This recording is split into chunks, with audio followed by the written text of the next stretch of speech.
Hi guys, మీరందరూ అంటూ ఉంటారు కదా బ్రూనో గారు life better, rich life lead చేస్తున్నాడు అని. అక్కడే మీరు పప్పులో కాలేస్తారు. ఎందుకంటారా, ఈ బ్రూనో గారికి ఇంతవరకు అసలు సొంత ఇల్లు అనేది లేదు. తెలుసా గైస్? అసలు మీకు సొంత ఇల్లు సంగతి పక్కన పెట్టండి, సొంత ఆధార్ కార్డు, సొంత రేషన్ కార్డు అనేది లేదు గైస్. మాకు నాకే కాదు, మా డాగ్స్ ఎవరికి లేదు. ఇల్లు ఉండాలంటే ఫస్ట్ ఇలాంటివన్నీ ఉండాలంటే కదా, రేషన్ కార్డు, ఆధార్ కార్డు లాంటివి. అవి లేనప్పుడు ఇల్లు ఎలా వస్తుంది గైస్? ఈ విషయం నాకు రీసెంట్ గానే తెలిసింది. నేను కూడా మమ్మీని అడిగారు, ఎందుకు మమ్మీ నాకు ఇంతవరకు ఒక సొంత ఇల్లు అనేది లేదు అని. అప్పుడే చెప్పింది, ఆధార్ కార్డు, రేషన్ కార్డు ఇలాంటివన్నీ ఉంటేనేరా ఇల్లు ఉంటుంది, లేకపోతే ఏమీ ఉండదని. నన్ను వాళ్ళు కనీసం రేషన్ కార్డులో కూడా యాడ్ చేసుకోలేదు. ఇక మీ ఊహకే వదిలేస్తున్నాను, వాళ్ళు నన్ను ఎలా చూసుకున్నారని మీరే ఆలోచించుకోండి. వెనకుందా ఇంత పెద్ద ఇల్లు, ఇది కూడా నాది కాదు గైస్. అసలు మీరు నా ఇల్లు అనుకున్నారు కదా, నా సొంత ఇల్లు కాదు గైస్. ఇది వీడియోస్ లో మా మమ్మీ మా డాడీ అని చెప్తూ ఉంటారు కదా, వాళ్ళది ఇల్లు, నాకే కాదులేండి గైస్.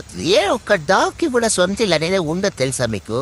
అందుకే కదా మేము ఎప్పుడు ఎవరింట్లో పడితే వాళ్ళ ఇంట్లో ఉంటాము, అప్పుడప్పుడు వీధుల్లో కూడా తిరుగుతూ ఉంటాము, ఎక్కడ పడితే అక్కడ